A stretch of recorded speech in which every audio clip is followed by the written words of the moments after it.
नमो बलिहन्ताणम्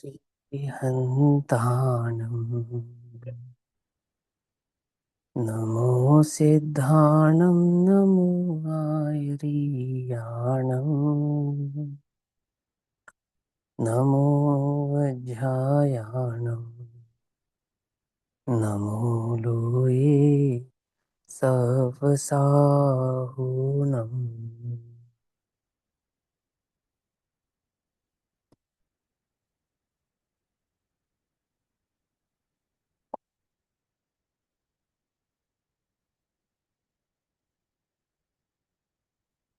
मंगलमयी मंगलकरण वीतराग विज्ञान नमः ताहि जाते भये अरहन्तादिमः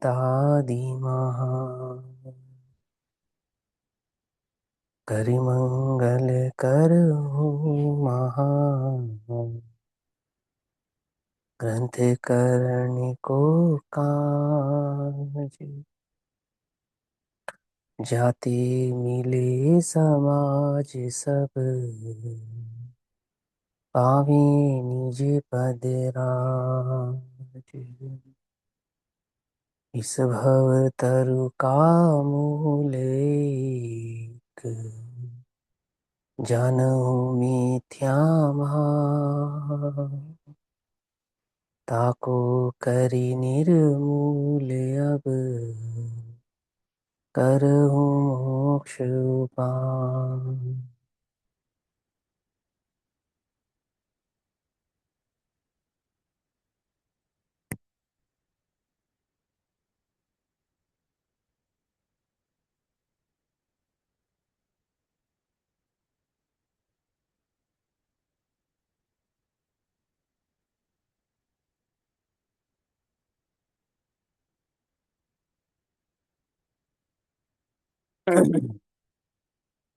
हमारा रात्रिकालीन स्वाध्याय का विषय चल रहा है पूज्य बहन श्री के वचनामृत। पूज्य बहन श्री चंपा बहन के वचनामृतों पर जो पूज्य गुरुदेव श्री के प्रवचन हुए हैं, ऐसे वचनामृत प्रवचनों के आधार से हम इन वचनामृतों के स्वरूप को समझ रहे हैं, जिसमें पूज्य गुरुदेव श्री का 19 नंबर का प्रवचन है और वचनामृत क्रमांक 62 है। इस पे पेज नंबर 162 पर थर्ड पैराग्राफ तक हमने कल वचनामृत को समझा था। आगे की श्रृंखला को समझेंगे फोर्थ पैराग्राफ से। ठीक। मुनिराज तो कहते हैं, क्या कहते हैं कि मुनिराज तो कहते हैं कि हमें अपना पूर्णानंद स्वरूप प्रभु सच्चिदानंदमय शुद्ध आत्मा अनुभव में आया। मुनिराज ऐसा कहते हैं कि अपना आत्मा हमें अनुभव में आया। कैसा आया? सच्चित आनंद, अर्थात सत माने अस्तित्व, चित माने चैतन्य, आनंद अर्थात उसका लक्षण, चैतन्य लक्षण आनंद भाव वाला वह सदचिदानंद प्रभु पूर्ण आनंदमय हमें अपने अनुभव में आया। वह अनुभव अब पलट नहीं सकता। तो वह अनुभव अब पलट नहीं सकता अर्थात किस अपेक्षा से? वो जो हमें अनुभव में चैतन्य भगवान आत्मा का श्रद्धान हुआ है, वो श्रद्धान की अपेक्षा से कि वह पलट नहीं सकता। क्या नहीं पलट सकता? कि मैं शरीर हूं, अब हम ऐसा नहीं मान सकते, या अन्य पर पदार्थ मेरे हैं, हम ऐसा नहीं मान सकते। हम तो चैतन्य भगवान आत्मा है, बस इसके सिवा और कुछ नहीं है। ये बात अब पलट नहीं सकती। हम वहां से अब गिरेंगे नहीं। कहां से नहीं गिरेंगे? कि मैं चैतन्य हूं, अब इस भाव से हम गिरेंगे नहीं। आहा, पंचम काल के संतों का यह संबोधन है ना। ये रहे हम मोक्ष अधिकारी, और हम स्वानुभव से अपने आत्मा से अनुभव करके आपको वह आत्मा का स्वरूप समझाते हैं। तुम भी अपनी अनुभूति से उसे साक्षात करना, प्रमाण करना। ये रहे हम, है ना। तो क्या कहते हैं? पंचम काल के संतों का यह संबोधन है। सम्यक्त के उस अप्रतिहत भाव में से, अप्रतिहत यानी अडिग भाव में से, सम्यक्त का वो जो अडिग श्रद्धान है। क्या श्रद्धान है? कि मैं चैतन्य भगवान आत्मा हूं, ऐसा वो जो अडिग श्रद्धान है, उन भावों से यहां भी ऐसा तात्पर्य निकाला है कि अंतरोन्मुखता के अचल दृढ़ संस्कार डाले, अर्थात वह उपयोग जो अंतर्मुख हो जाए तो किसके बल पे होगा, कि वो पुरुषार्थ के बल पे होगा।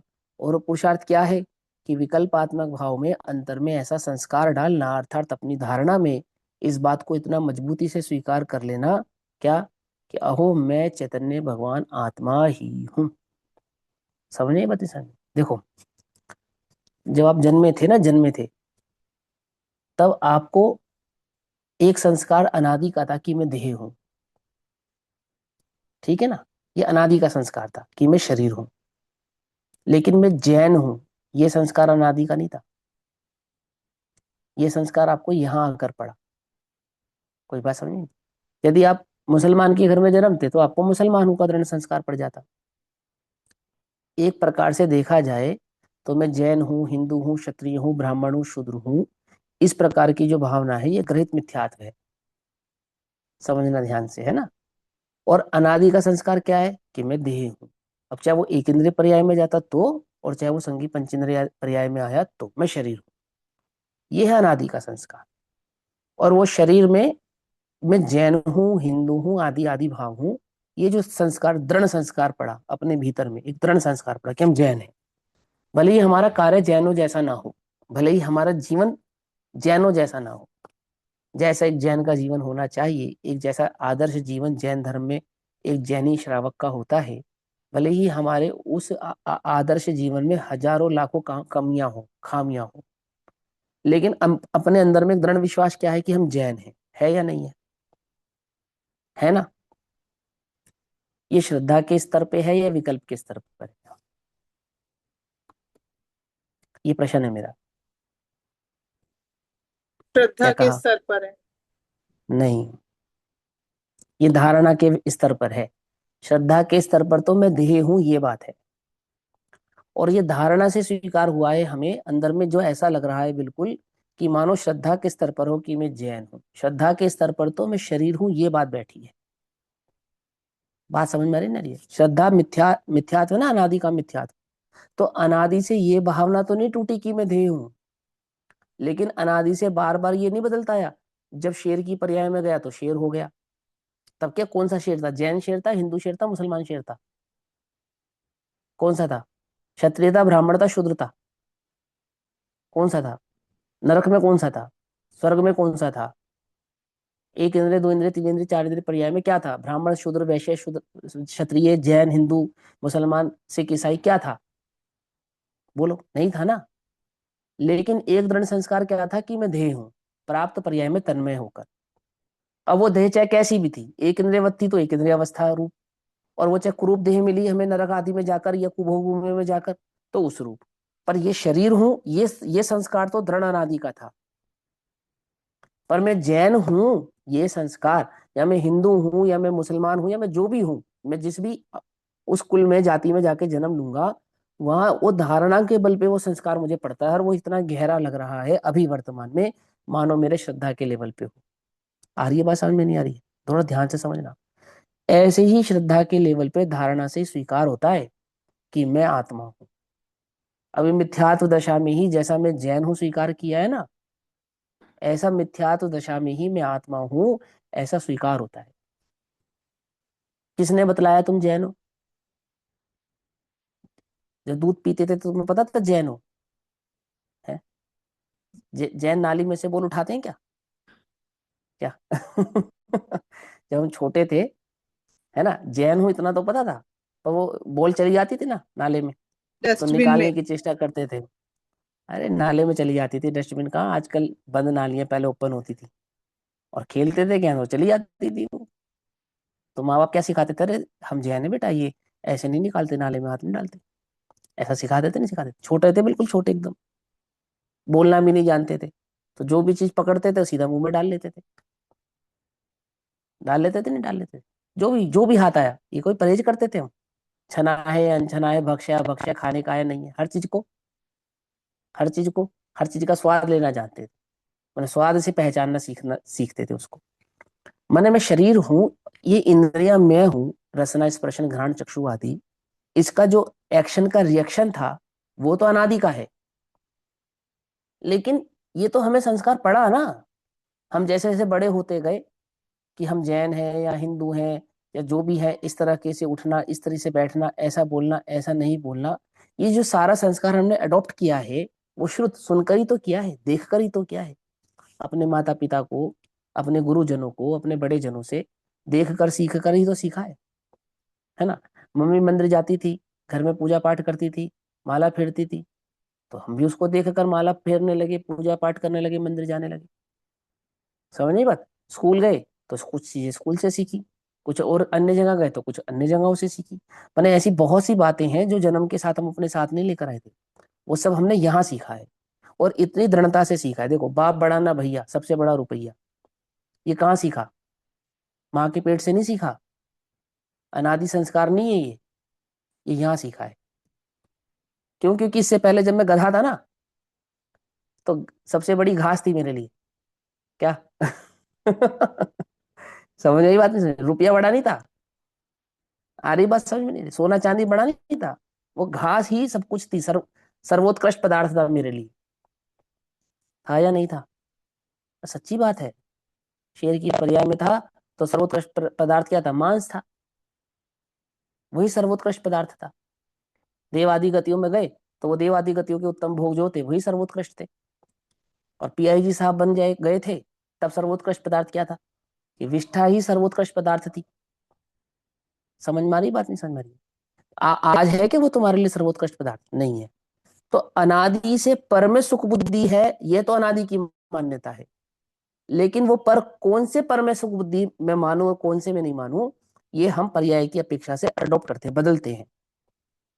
बदलते हैं, जैसी पर्याय में जाते हैं ऐसा ऐसा वो संस्कार बदलता है। और ये सब मिथ्यात्व की दशा में ही होता है, अनादि मिथ्यात्व की दशा में ही होता है। होता है नहीं होता है? ऐसे ही अनादि मिथ्या दृष्टि पुण्य के उदय से जैनी हो गया, पुण्य के उदय से श्री गुरु मिल गए, पुण्य के उदय से जिनवाणी मिल गई, कुछ कषायमंद हो गई, जिनवाणी सुनने की रुचि हो गई। अभी सम्यक्त नहीं हुआ, अभी सम्यक्त नहीं हुआ।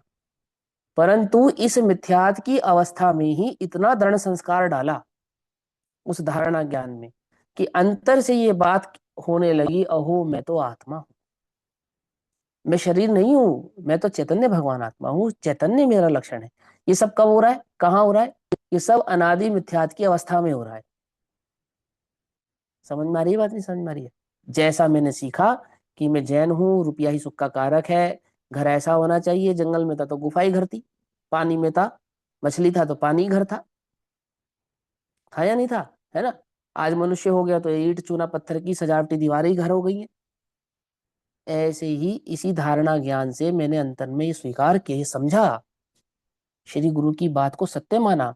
जैसे जगत में माता पिता और गुरुजनों की बात को सत्य माना है ना, कि भैया पैसे के बिना जीवन नहीं है। माना या नहीं माना? बोलो। पति को मुट्ठी में रखना सीखो, है। और टिट फॉर टैट, ईंट का जवाब पत्थर से देना सीखो।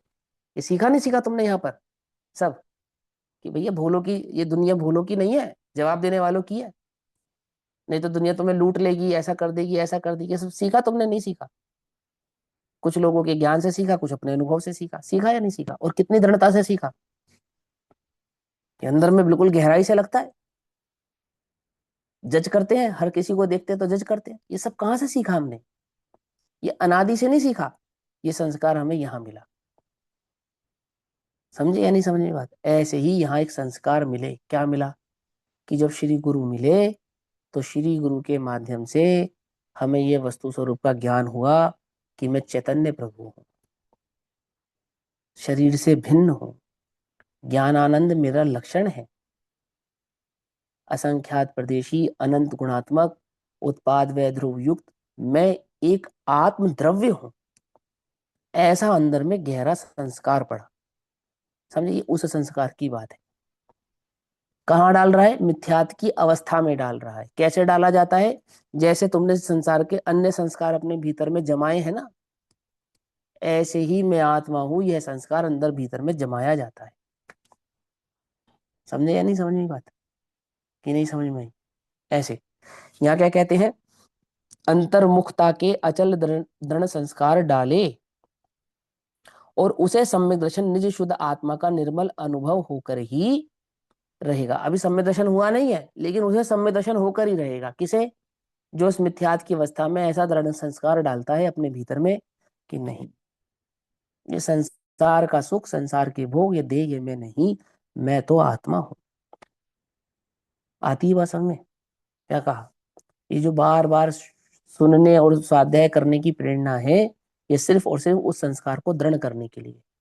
वो जो बार बार चिंतन है, मनन है, उस संस्कार को दृढ़ करने के लिए। जैसे भोग का चिंतन कर करके भोग में सुख ही लगता है, निरंतर भोग का ही रुचि होती है, भोग की ओर ही उपयोग जाता है। क्यों? क्योंकि चिंतन मनन किसका होता है? किसका होता है? सारा दिन सुबह से शाम तक रात्रि की नींद की अवस्था में, ये संसार में ये जो पर्याय बीत गई, 30 40 50 60 साल की जो उम्र बीत गई है, इसमें अभी तक चिंतन किसका किया है? मनन किसका किया है? मंथन किसका किया है? कि भोगों का ही तो किया है? समझ में बात नहीं? समझ अर्थी बंधी हो ना, बिल्कुल एकदम जाने को तैयार हो, तो रुपया नहीं छूटता हाथ से, चाबी नहीं छूटती हाथ से। क्यों? तो संस्कार इतना गहरा है अंदर में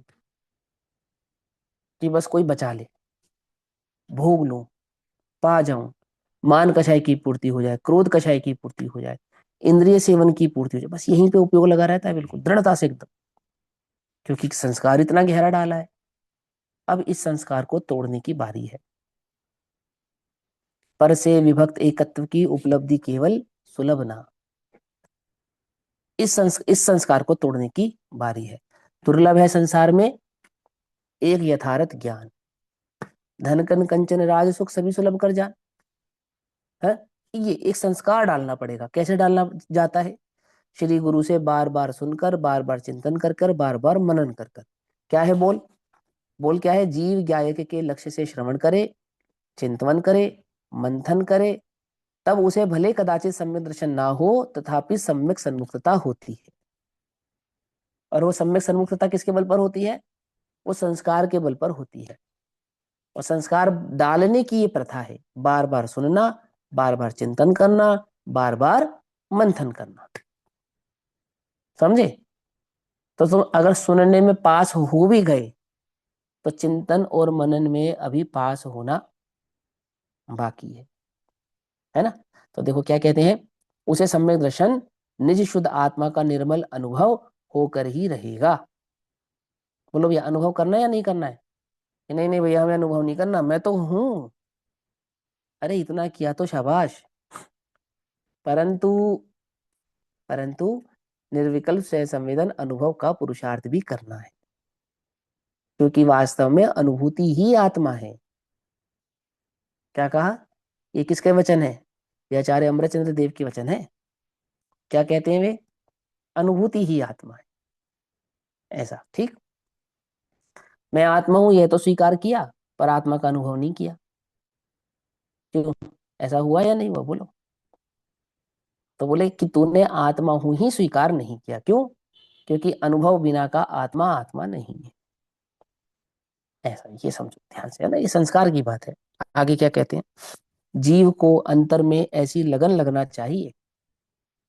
क्या लगना चाहिए? कि मैं शुद्ध ज्ञायक हूं, चैतन्य हूं, ज्ञानानंद से परिपूर्ण हूं, जगत का साक्षी हूं। जगत का साक्षी हूं माने, जगत का साक्षी हूं का अर्थ होता है मैं जगत का कर्ता नहीं हूं।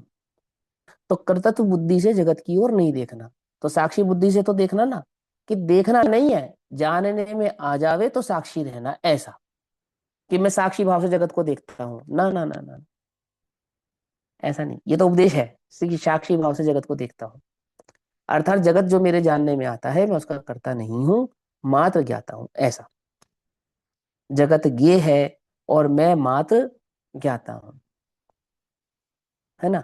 नहीं भैया, मैं ज्ञान और जगत मेरा ज्ञेय, ये तो मिथ्यात्व है। हमने बाबूजी से सुना है, हमने बाबूजी से क्या सुना है? कि मैं ज्ञान और ये जगत मेरा ज्ञेय, ये तो मिथ्यात्व है।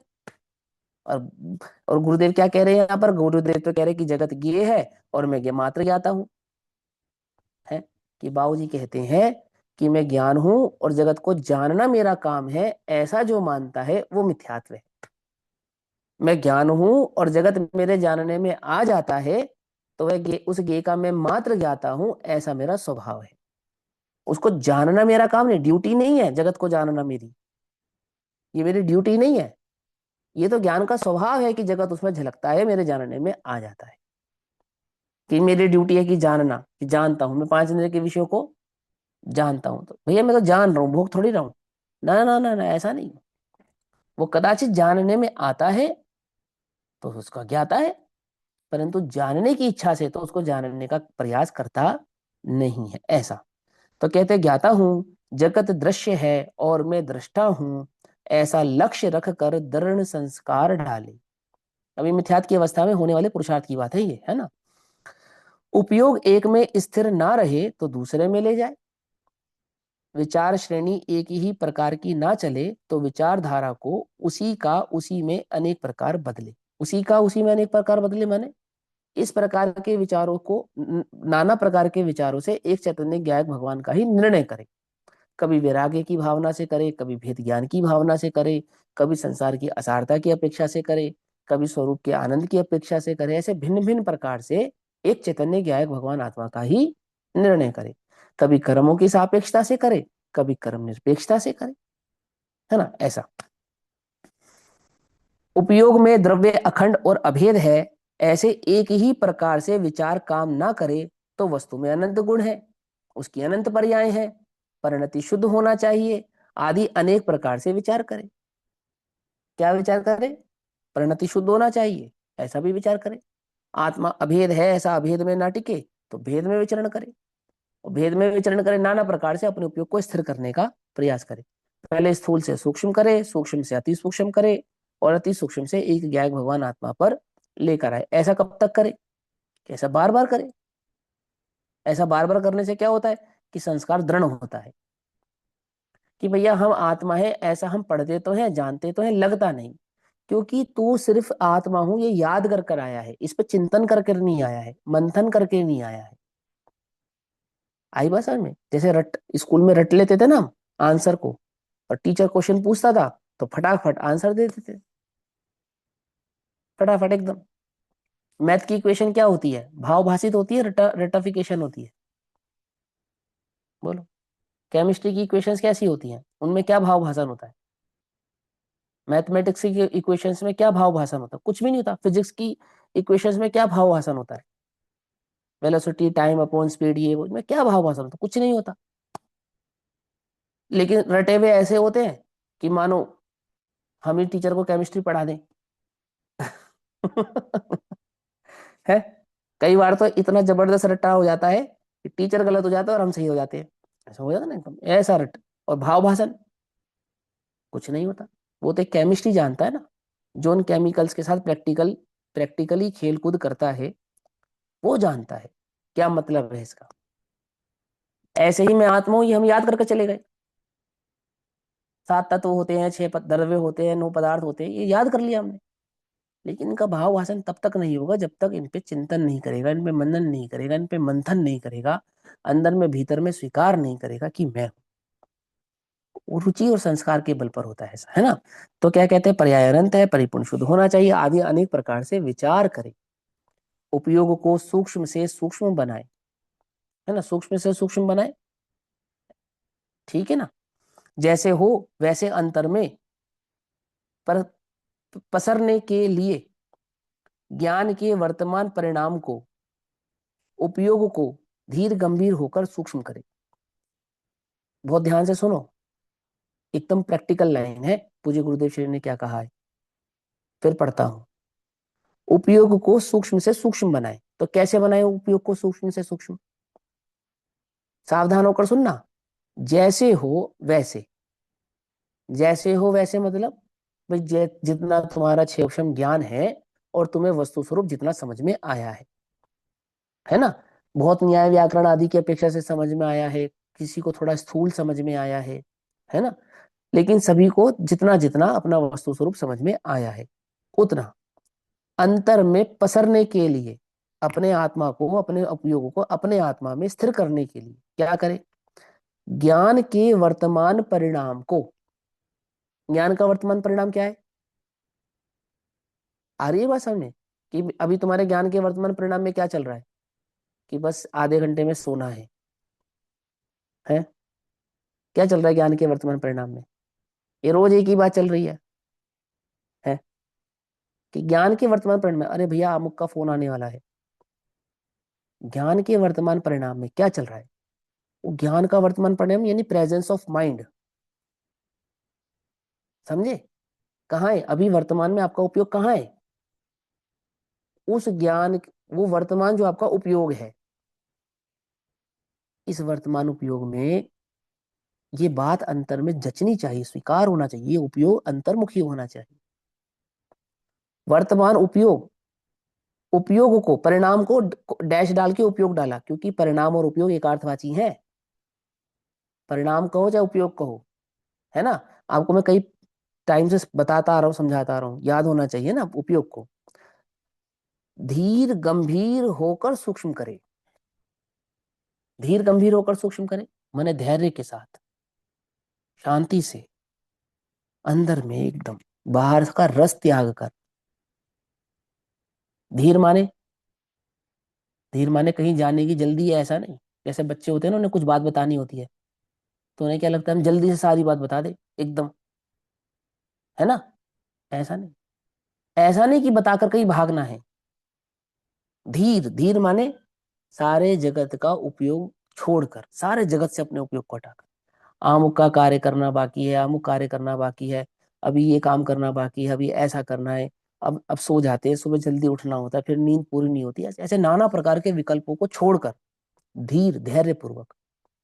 गंभीर होकर माने मेरा सुख मुझे इष्ट है, मेरा चैतन्य मुझे इष्ट है। ये कोई मजाक की बात नहीं है। अनादि से संसार में रखड़ रहा हूं मैं, अनादि से संसार के दुखों को भोग रहा हूं। यदि आज आज मैंने इस इक्वेशन को क्रैक नहीं किया तो फिर कभी नहीं होने वाली। क्या कहा? आज अगर इस समस्या का समाधान नहीं होता है तो कब होगा?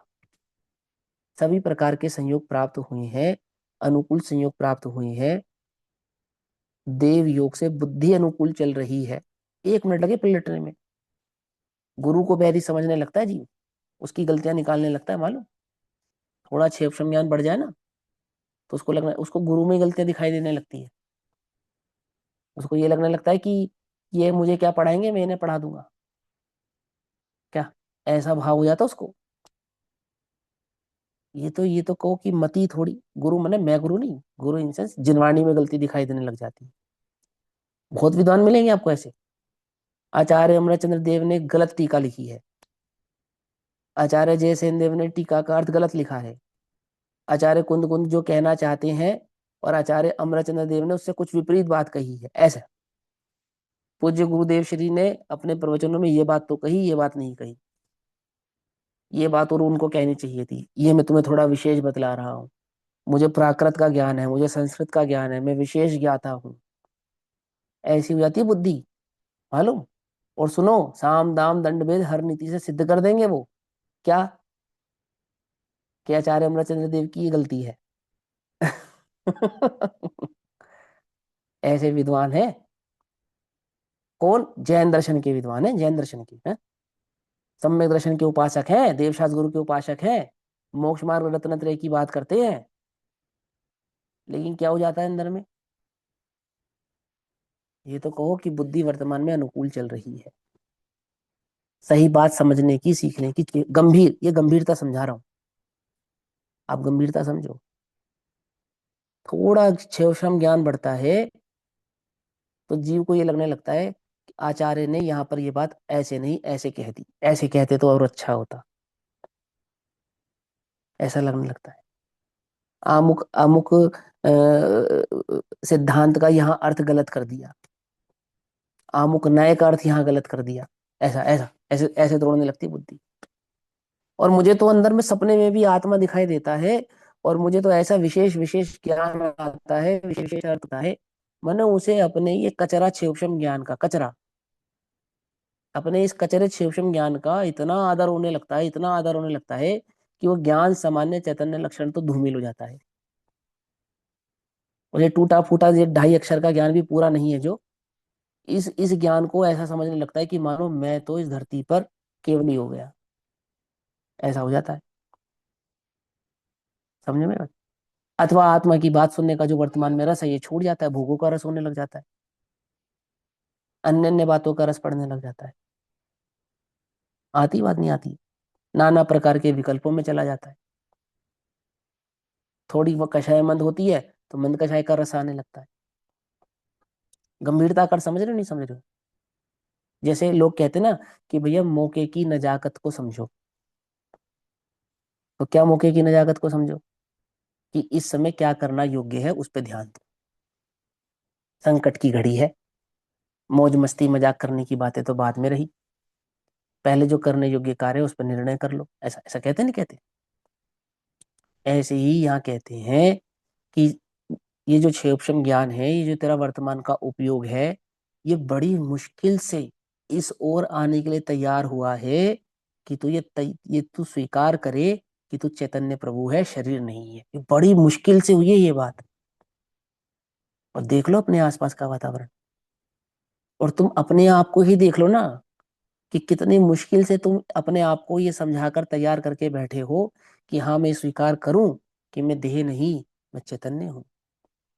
ये साथी संगी संबंध ये मेरे नहीं है, ये परिवार ये घर ये मेरा नहीं है, ये संसार ये रहने लायक जगह नहीं है। कितनी मुश्किल से तुम्हें ये बात अंदर में लगी है कि शरीर में नहीं भगवान आत्मा में हूं। थोड़ी गंभीरता समझो इस बात को, बात की। लगा तुम्हें अभी तक? 5 साल, 10 साल, 15 साल, 20 साल, 25 सालों में तुम्हें लगा अभी तक कि मैं शरीर नहीं आत्मा हूं? विकल्प के स्तर पर दुनिया ने पूछा हो और तुमने कह दिया हो कि मैं आत्मा हूं तो बात अलग है। लेकिन कभी एकांत में, सब समस्त अनुकूल वातावरणों में, सब सर्व प्रकार के सुखों में, अंदर में अंदर से ये बात एक चहक उठी हो कि नहीं मैं तो चैतन्य हूं, अहो मेरा इस संसार से क्या नाता, इस देह से मेरा क्या संबंध, ये विचार ये विकल्प ये कषायों की मंदता, यह तो मेरा लक्षण नहीं। एक ज्ञान ही मात्र, चैतन्य ही मात्र मेरा लक्षण है, ऐसा अंदर में उपयोग सूक्ष्म हुआ हो? ऐसा हुआ कभी? थोड़ी गंभीरता समझो, गंभीर होकर, आती बस समझो, धैर्य पूर्वक गंभीर होकर क्या करो। बिल्कुल एकदम प्रैक्टिकल बात समझो, एकदम अंतर में पसरने के लिए ज्ञान के वर्तमान परिणाम को अर्थात उपयोग को धीर गंभीर होकर सूक्ष्म करे। हम्म। प्रभु अंतर में सूक्ष्म और अरूपी है। क्या कहा? तू जो चैतन्य प्रभु है ना, तो कैसा है? सूक्ष्म है, अरूपी है, अर्थात अन्य इंद्रियों से जानने में नहीं आता है, इसलिए अन्य इंद्रियों से उपयोग को हटा। सूक्ष्म है अर्थात अपनी बुद्धि को यानी वर्तमान उपयोग को थोड़ा पहना कर पहना है, सूक्ष्म है, थोड़ा गंभीर कर उसे जानने के लिए उपयोग को जरा सूक्ष्म बनाए। उथला उथला रखेगा तो नहीं बनेगी बात। हम्म। रंग रोगन के चक्कर में पड़ेगा तो नहीं बनेगी बात। समझ ना, आंख बंद करते लाल दिखता है, पीला दिखता है, हरा दिखता है, अरे ये सब भ्रम है, सब भ्रम है। कभी भूतकाल की घटनाएं दिखती हैं, कभी कुछ दिखता है, कभी नाना प्रकार के विकल्प आते हैं, नाना प्रकार के विचार आते हैं। अमुक जगह ये पढ़ा था, अमुक जगह वो पढ़ा था, मंद कषाय होती है तो नए नए प्रकार के थॉट्स आते हैं, ज्ञान आता है। लिख लेता हूँ भूल जाऊंगा, अरे भैया गई, फिसल गया तू, काम हो गया, बस खराब हो गया वहीं सारा। अरे हम कह रहे तुझे केवल ज्ञान प्रकट होगा, जगत में जो पर्याय प्रकट नहीं तू उसका ज्ञान कर लेगा। तो अभी इसी में अटका है कि मैं भूल जाऊंगा क्या? समझ में ये बात नहीं समझ में? मैंने बहुत धैर्य के साथ अपने उपयोग को सूक्ष्म करना सीखे, बहुत धैर्य के साथ। यह उसे प्राप्त करने की कला है। किसकी कला है? अपने चैतन्य भगवान आत्मा का अनुभव करने की कला है ये। समझे? 20-50 लोगों के सामने बैठ के मैं प्रभु हूं, ये कला नहीं है, ये तो ढोंग है। सुनो, उल्टा नहीं पकड़ना। उल्टा नहीं पकड़। कला क्या है? कला गंभीरता है। गंभीरता चेहरे का एक्सप्रेशन नहीं है, अंतरंग की रुचि है। समझ में आती है बात, नहीं समझती? वो पुरुषार्थ दिखावा नहीं है, अंदर का रस है। तुम्हें किसी भोग की रुचि हो, कितना दिखावा करते हो उसका, ईमानदारी से बताओ। किसी भोग की रुचि हो तुम्हें, किसी भी प्रकार के 5 इंद्रियों में से किसी एक विषय का सेवन करने की अति रुचि हो, कितना दिखावा करते हो उसका। हम्म? कितना झलकता है तुम्हारे चेहरे से? कोई तुम्हारा चेहरा देख के बता देगा कि तुम्हें 5 इंद्रियों में से कौन से विषय की अधिक रुचि होगी? है? ऐसे भोले बन के बैठे रहते हैं जैसे मानो इनसे बड़ा वैरागी ही नहीं है कोई जगत में। है? साक्षात मुनि दशा इन्हें ही प्रकट हो गई है सवस्त्र अवस्था में। क्यों? मैं, मेरी बात को समझना, मैं ना कटाक्ष कर रहा हूँ ना मैं व्यंग कर रहा हूँ। मैं बतला रहा हूँ कि हमारे अंदर में मान कषाय कितने प्रकार के रूप बदल के बैठती है, हमें पता ही नहीं चलता। ठीक है ना? हम कितने चेहरे अंदर में लगाए बैठे हैं, हम खुद ही जज नहीं कर पाते। अपना जजमेंट हमें खुद करना है। आपो दीपो भवा, आत्मा अपना गुरु स्वयं है ना, या नहीं है? है ना? तो आप, अब आपका जजमेंट कौन करेगा? हम करेंगे? आप स्वयं करो। जो धीर है, जो गंभीर है, जिसे वास्तव में चैतन्य की रुचि है, वो करेगा। ये आत्म रस का प्याला, इसे पिएगा कोई अनुभव वाला, है ना? कोई कोई विरला जीव करेगा, विरला। पकड़ में आती बात, नहीं पकड़ में आती? है ना? धीर और गंभीर होने का अर्थ समझो। दोनों उल्टा नहीं पकड़ना। चार बातें बोलकर 4 लोग तुम्हारी बातों पे ताली बजाते हो, उस पर प्रसन्न नहीं होना। उस पर प्रसन्न नहीं होना, कभी प्रसन्न नहीं होना। प्रसन्न जो तुम्हारी प्रेज करता ना, तारीफ, उससे कभी मित्रता नहीं करना। समझे? दूरी रखना उससे। लुटेरा है वो। समझे? जो गलतियां बताए उसके समीप रहना हमेशा। अरे भैया ये तो सभी कहते हैं, अंदर में ये रस पकाना पड़ेगा। अंदर में इस चीज को स्वयं पहचानना पड़ेगा कि मान कषाय, तारीफ, अच्छी अच्छी बातें ये मुझे आकर्षित तो नहीं करती। इनसे सावधान रहना पड़ेगा। यदि तुम्हें चैतन्य का रस पैदा करना है तो, अपने आत्मा का रस पैदा करना है तो, थोड़ा दिखावे से बचना पड़ेगा। वास्तव में अंदर में अपने आत्मा की रुचि मुझे कैसे जागृत हो, इस ओर अपने ध्यान को लगाना पड़ेगा। कोई तुमसे अच्छे से बात ना करे, अच्छा व्यवहार ना करे, उन सब बातों को एक बार इग्नोर करना पड़ेगा। कोई तुमसे बहुत अच्छे से बात करे, बहुत प्यार का व्यवहार करे, उसे भी इग्नोर करना पड़ेगा। नहीं तो क्या है? नहीं तो वही चलता रहेगा रस में। उसने ऐसा कह दिया, ऐसा कह दिया, ऐसा कह दिया, या देखो वो कितना अच्छा है, कितने प्यार से बात करता है, कितनी कोमलता से बात करता है। उपयोग को कितनी देर लगती है फिसलने में? हम्म? कितनी देर लगती है? जरा सी भी देर नहीं लगती। लक्ष्मी को तो वैश्या की उपाधि व्यर्थ ही प्राप्त है। क्या कहा?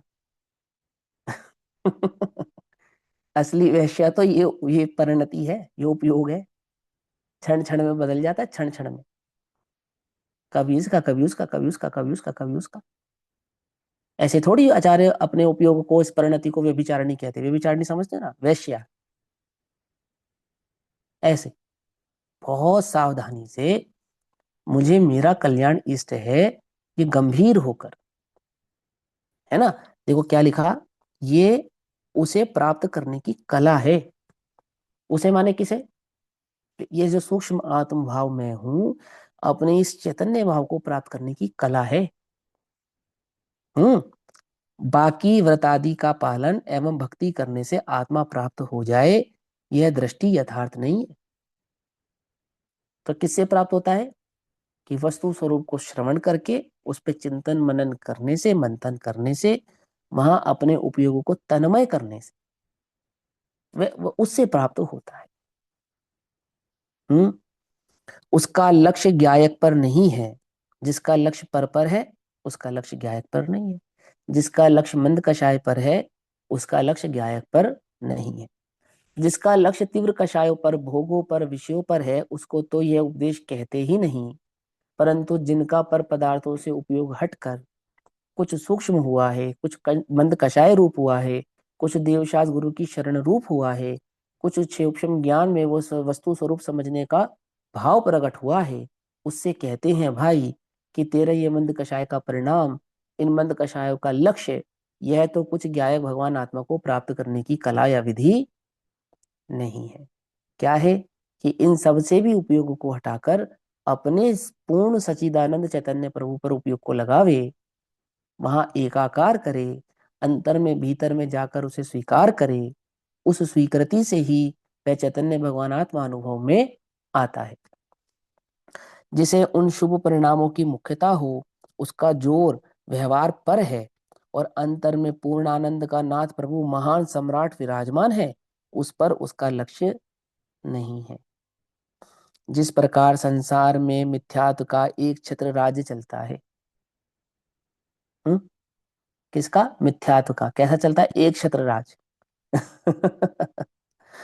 उसी प्रकार अंतर में जिसका एक क्षेत्र शासन है, किसका है? ये अंतर में तो चैतन्य महाप्रभु का ही एक क्षेत्र शासन है।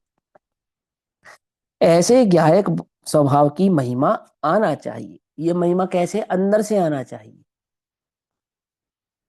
ये महिमा कैसी है? ये अंदर से आना चाहिए, है ना। और कैसी आनी चाहिए? सम्यक आनी चाहिए, मिथ्या नहीं। सम्यक महिमा आनी चाहिए। जिसमें ज्ञात होता है वह ज्ञायक भाव है, अर्थात जिसमें जानने का परिणाम उत्पन्न हुआ है ना, यानी ये जो ज्ञान की पर्याय प्रकट हुई है, ये ही ज्ञायक भाव है। ऐसा कह रहे कि जिसमें ज्ञात होता है, मतलब जिसमें जाना जाता है, वह ज्ञायक भाव है। ज्ञाता पर में जाकर नहीं जानता। ज्ञान को, पर वस्तु को जानने के लिए पर में जाने की आवश्यकता नहीं है। जैसे आंख अग्नि को देखती है परंतु अग्नि में प्रवेश किए बिना ही जानती है, ऐसे ज्ञान वस्तु को जानता है, वस्तु को ग्रहण किए बिना ही जानता है, परंतु अपने में रहकर पर को जानता है। ये जो ज्ञान का पर में ना जाकर ज्ञान को ज्ञान में रहकर ही जानना है ना, इसको टेक्निकल लैंग्वेज में कहते हैं ज्ञेय कृत अशुद्धता नहीं होती। ज्ञान में ज्ञेय कृत अशुद्धता नहीं होती। ये क्यों नहीं होती? क्योंकि ज्ञान में ज्ञेय और ज्ञेयों में ज्ञान प्रवेश नहीं करते, इसलिए ज्ञान में क्या नहीं होती? ज्ञेयकृत अशुद्धता नहीं होती। तो ज्ञेयकृत अशुद्धता नहीं होती, इसलिए ज्ञेयाक्रांत भी नहीं होना चाहिए, है ना। और ज्ञेयासक्त भी नहीं होना चाहिए, क्योंकि ज्ञान अपने स्वभाव में परिपूर्ण है, कोई ज्ञेयों से पूर्ण होता नहीं, ज्ञेयों से उसकी महानता होती नहीं। ठीक। वहां ज्ञान पर को जानता है, इस प्रकार ज्ञान का पर से कथन करना वह व्यवहार है। क्या व्यवहार है? ज्ञान का कथन पर से करना, ये व्यवहार है। ज्ञान पर को जानता है, ये व्यवहार नहीं है। परंतु ज्ञान की सत्ता का कथन जो हमने पर से किया कि ये जो पर पदार्थ को जानने वाला है ये ज्ञान है, ये व्यवहार है। इत्यादि प्रकार से उपयोग को विचार में लगाना, इत्यादि प्रकार से उपयोग को विचार में लगाना। उपयोग और विचार एक है या दो हैं? समझो ध्यान से। उपयोग जहां प्रवृत्ति करे, जो प्रवृत्ति, वो विचार है। बहुत ध्यान से समझना, है ना। उपयोग में विचार क्यों कह रहे हैं? क्योंकि ज्ञान की निर्मल पर्याय तो उपयोग है, और उसमें जो कषाय विद्यमान है ना, वो विचार है। बहुत ध्यान से समझना, बहुत ध्यान से, है ना।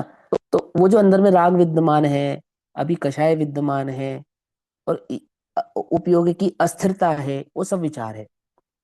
तो अपने उपयोग को जो पर पदार्थों में दौड़ रहा है, बुद्धिपूर्वक बलपूर्वक हटाकर क्या करना? यह इस विचार में लगाना। किस विचार में लगाना?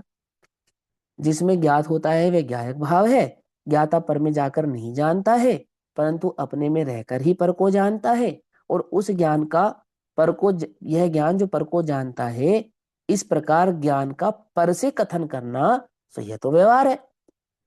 और मुझे व्यवहार में यानी कि पर में बुद्धि नहीं लगानी चाहिए, पर में अपने उपयोग को नहीं लेकर जाना चाहिए।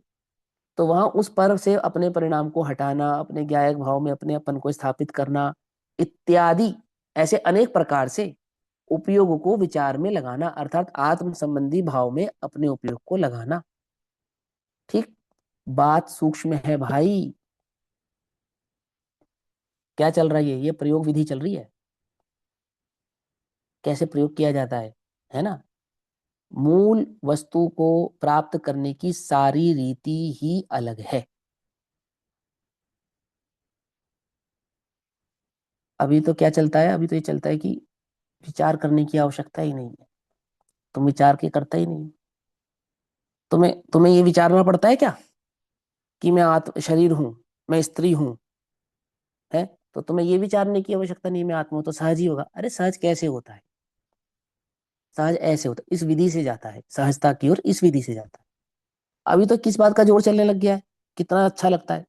तुम्हें लगता है कि मैं स्त्री हूं, कि नहीं लगता, ऐसे में आत्मा हूं, ऐसे सहज लगता है। अरे लगता तो है, पर कैसे लगता है, बात तो सही है। वो सहज परिणाम है, मैं चैतन्य हूँ। जैसा अंतर में सहज है, मैं स्त्री हूँ, पुरुष हूँ, सेठ हूँ, अमीर हूँ, गरीब हूँ, ऐसा आत्मा हूँ, ऐसा सहज कैसे लगे। मैं आत्मा हूँ ये भाव अंतर में सहजता से कैसे चले, कैसे रमे, कैसे सिद्धि हो उसकी।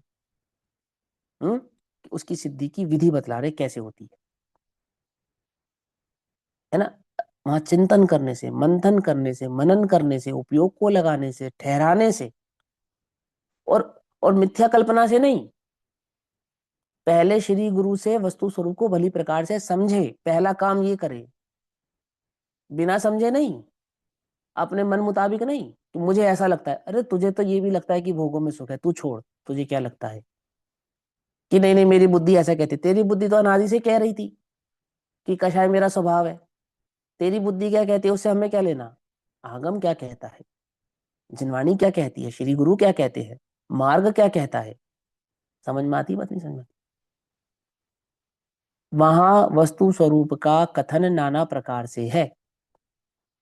ठीक, अपनी बुद्धि को, अपने उपयोग को, अपनी प्रज्ञा को, वो नाना प्रकार से वस्तु का स्वरूप जैसा जिनवाणी में कहा है वहां वैसा समझना, और तुम्हारी धारणा में वस्तु के संदर्भ में जो जो ज्ञान है उसका आगम से मिलान करना। जो जो आगम से मिलान करता हो उसे उसे तो रख लेना, और जो मिलान नहीं करता हो उसे छोड़ देना। बोलो, ऐसा है या नहीं है। यहाँ तो उल्टा ही है कि हम जो कह रहे हैं वो आगम में नहीं मिलेगा तो कहाँ मिलेगा। आगम में नहीं मिलेगा तो कहाँ हम अपने अनुभव से कह रहे हैं ना, वो सीखो तुम।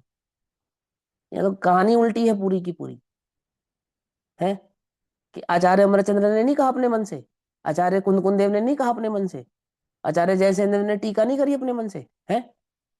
जैसे आचार्य जयसेन देव ने टीका करी है, आचार्य अमरचंद्र ने टीका करी है, ऐसे हम भी कर सकते हैं। अरे भाई तुझे पता ही नहीं है, उन्होंने अपने मन से टीका ही नहीं करी है, अपनी बुद्धि से टीका नहीं करी है, वो अपनी प्रज्ञा से टीका नहीं करी है। प्रज्ञा है, बुद्धि है, विवेक है, पर अपना मन नहीं है वहां। वहां तो परंपरा से प्राप्त ज्ञान है, समझे। बहुत सावधानी से समझो, बहुत सावधानी से। कि हम कह रहे हैं आगम में नहीं मिलेगा, नहीं मिलेगा तो हमें नहीं मानना आपकी बात। हमें तो वही बात माननी है जो श्री गुरु के वचनों से मिलान करती हो। समझ में आती है बात नहीं समझ आती है, जो श्री गुरु के वचनों से मिलान नहीं करती। आज पूज्य गुरुदेव श्री हमारे लिए मान्य है, पता है क्यों। क्योंकि उन्होंने वही बात कही जो आगम में कही गई है, जो परमागम में कही गई है, जो आचार्य कुंदकुंद देव ने कही, जो आचार्य अमरचंद्र देव ने कही, जो आचार्य जयसेन देव ने कही। आप एक ऐसा वाक्य लेकर आओ पूज्य गुरुदेव का, एक जो परमागम में तो हो नहीं और पूज्य गुरुदेव ने कहा हो। आप प्रवचन सुनो उनके, एक एक लाइन को 10-10 बार कहा, सिर्फ उतना ही कहा जितना वहां लिखा है, समझे। और अगर उससे अलग होकर कुछ कहा तो गुरुदेव की ये खासियत थी कि आमुक आचार्य ने आमुक ग्रंथ की आमुक गाथा में ये बात कही है। आई समझ में। ऐसा कहते थे गुरुदेव, ऐसा ऐसा ऐसा प्रवचन करते थे अपनी सभाओं में। एक शब्द ऐसा नहीं है 9,000 प्रवचनों में जो आप ये कह दो कि देखो यहाँ गुरुदेव ने लिखा है लेकिन परमागम में नहीं मिलेगा। ये गुरुदेव की मन से आई हुई बात है, एक शब्द नहीं है ऐसा। आती है बस समझ में या नहीं समझ में आती है।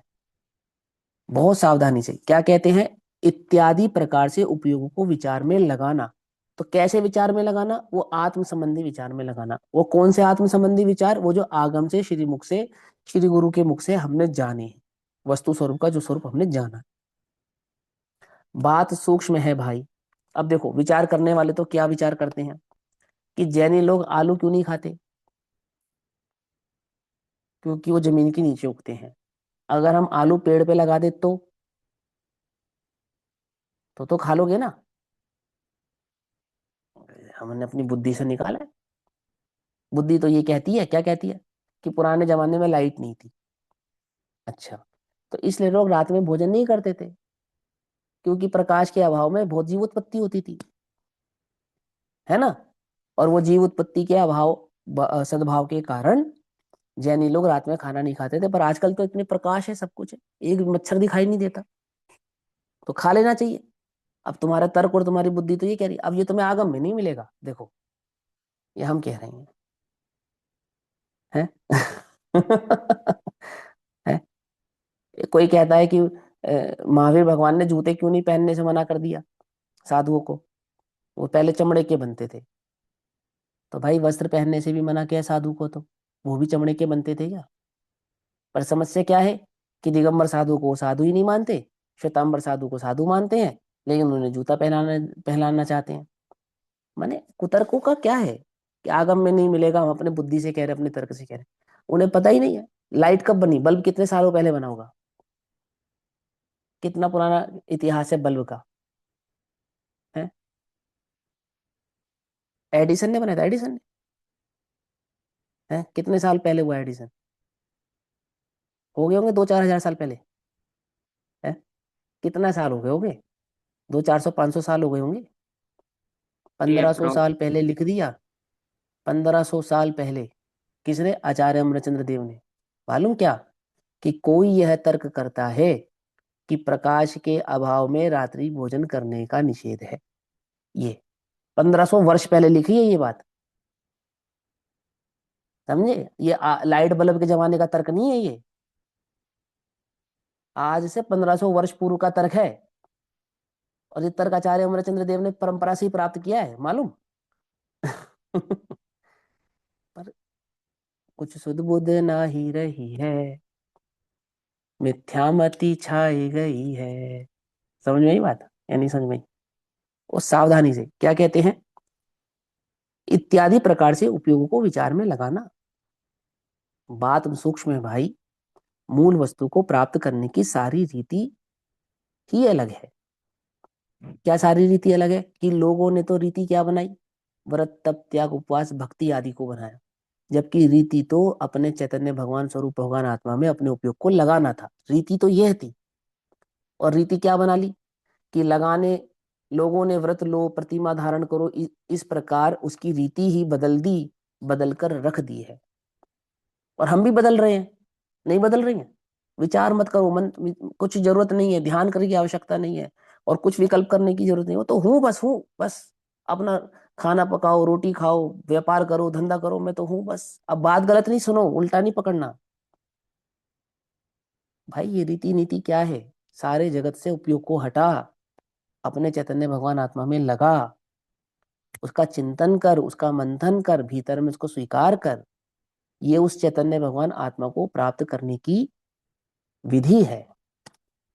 अब तो विधि का ही निषेध होता है कि क्या होगा, वो चिंतन से नहीं होगा, कुछ नहीं होता, बस हूं, बस हूं की खुमारी में रहो। अरे हूं की खुमारी चढ़े कैसे? अंदर में स्वीकार तो कर। उस हूं की खुमारी को अंदर में विचार करेगा, बैठेगा, उसी से तो प्रकट होगी वो खुमारी। और कहाँ से प्रकट होगी? सारे जगत से तो उपयोग हटाए नहीं, स्वभाव की ओर अपने उपयोग को लगाए नहीं, शांति से बैठ के उसका विचार करे नहीं, वो खुमारी चढ़ेगी कैसे? आती है बस में। सिर्फ गुरुदेव कहते हैं ऐसा नहीं। आचार्य अमरचंद्र देव ने, पहले पहले आचार्य अमरचंद्र देव ने कहा, क्या कहा? मर के पच के, है ना, अति निर्दयता पूर्वक भेद ज्ञान की आरी चला 6 महीने तक, ऐसा। फिर उसका अनुसरण अनेकों विद्वानों ने किया। पंडित टोडरमल जी ने मोक्ष प्रकाशक जी में किया।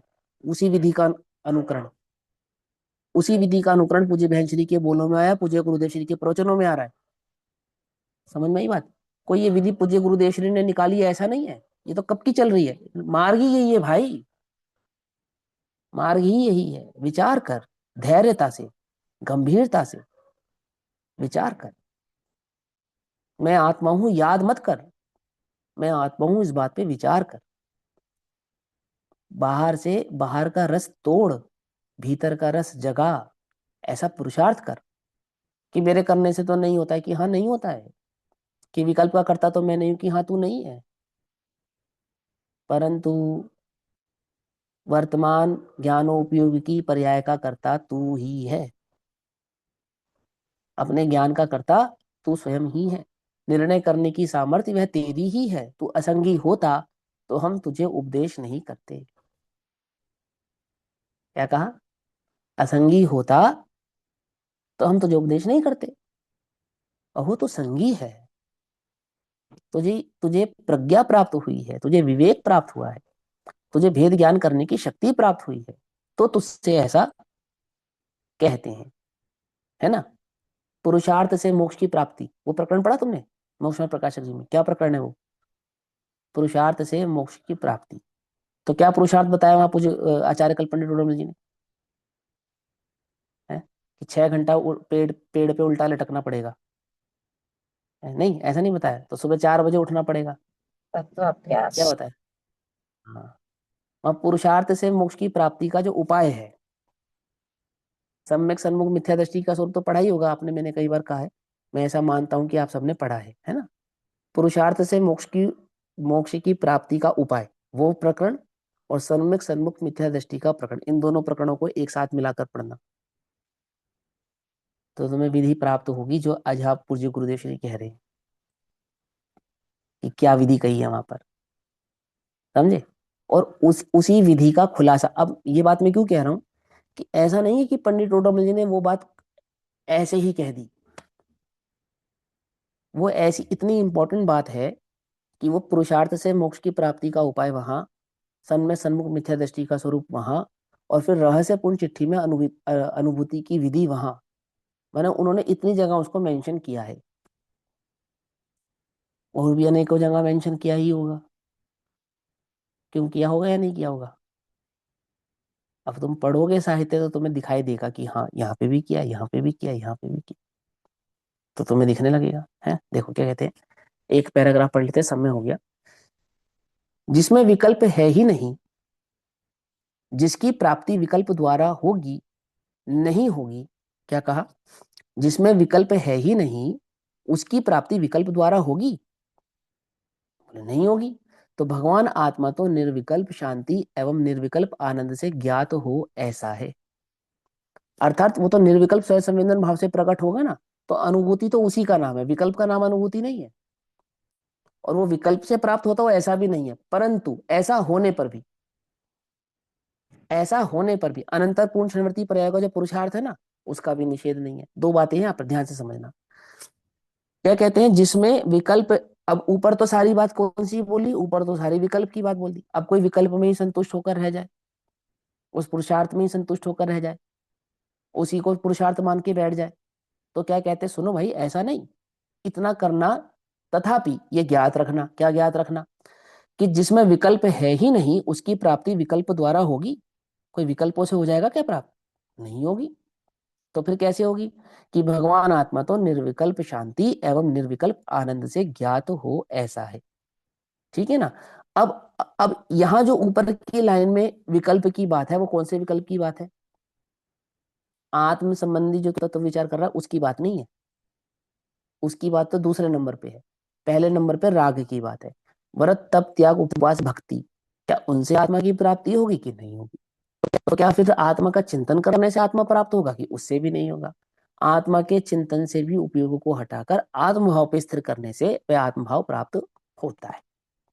ऐसा सूक्ष्म सूक्ष्म सूक्ष्मतम, है ना। सूक्ष्म से भी सूक्ष्म करके भगवान आत्मा पे लेकर है। इसका विश्लेषण पिछले बोल में और इससे पिछले भाव पेज पर पूज्य गुरुदेव श्री ने किया है। उसी को भाव को यहाँ पे रिपीट कर रहे हैं शॉर्ट में। इस प्रकार सम्यक दर्शन प्राप्त करने से पूर्व सम्यक सन्मुख होने के लिए विचार की धारा में विचार के उपयोग में भी यह बात लेना। आ गई बात समझ में? क्या कहा? पकड़ में ही बात? क्या कहा? कोई भगवान आत्मा विचारों से प्राप्त होगा क्या? कि नहीं होगा। ऐसा होने पर भी क्या करना? विचार करना।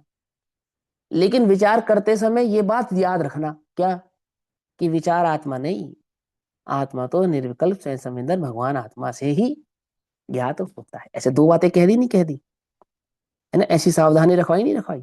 तो विचार का निषेध नहीं किया, लेकिन विचार से आत्मा प्राप्त होगा ऐसा भी नहीं है। पर विचार के बिना हो जाएगा ऐसा भी नहीं है। ऐसी पूरी सावधानी है। इस पैराग्राफ को फिर पढ़ देते हैं, समय हो गया। जिसमें विकल्प है ही नहीं, उसकी प्राप्ति विकल्प द्वारा होगी? नहीं होगी। तो फिर आप तो विचार करने की बात कर रहे हो। तो सुनो भाई, भगवान आत्मा तो निर्विकल्प शांति एवं निर्विकल्प आनंद से ज्ञात हो ऐसा है, अर्थात निर्विकल्प स्व संवेदन से ही आत्मा ज्ञात होता है। ऐसा होने पर भी, वास्तविक बात ऐसी ही है, ऐसा होने पर भी इस प्रकार सम्यक दर्शन प्राप्त करने से पूर्व, जिसको हम कहते हैं अनंतर पूर्ण श्रवृत्ति पर्याय का पुरुषार्थ, है ना, सम्यक सन्मुखता की विधि अथवा सम्यक सन्मुख मिथ्या दृष्टि का पुरुषार्थ, अर्थात सम्यक दर्शन करने से पूर्व, यानी वो करण लब्धि प्रकट होने से पूर्व क्या है? सम्यक सन्मुख होने के लिए, उस करण लब्धि तक जाने के लिए, वो जो प्रायोग्य लब्धि है, प्रायोग्य लब्धि, उसमें क्या हो रहा है? क्या हो रहा है उसमें? उसमें ये हो रहा है, क्या हो रहा है? कि विचार की धारा में, विचार के उपयोग में भी यह बात लेना, विचार होगा, विचार की धारा होगी, उपयोग विचार में लगा होगा, लेकिन तो भी ये बात समझ में रखना, क्या? कि आत्मा तो निर्विकल्प स्वयं संवेदन की प्राप्ति से ही ज्ञात होता है, विचार आदि से प्राप्त नहीं होता। ऐसा समझे? क्यों ऐसा, क्यों ज्ञात रखना? जब विचारों में संतुष्ट हो जाओगे तुम, उसी में आनंदित हो जाओगे, उसी में मजा आने लगेगा, और अपने तो बहुत बढ़िया विचार चले, बहुत अपना तो काम हो गया। नहीं हुआ, नहीं हुआ। खटका रहेगा उसका काम होगा, सावधानी रखेगा उसका काम होगा, विधि भी करेगा और विधि में सावधान भी रहेगा, यह कार्य तो उसका है। ठीक, ऐसा कहते हैं। बाकी चर्चा कल करेंगे। ओम नमः सिद्धेभ्यः।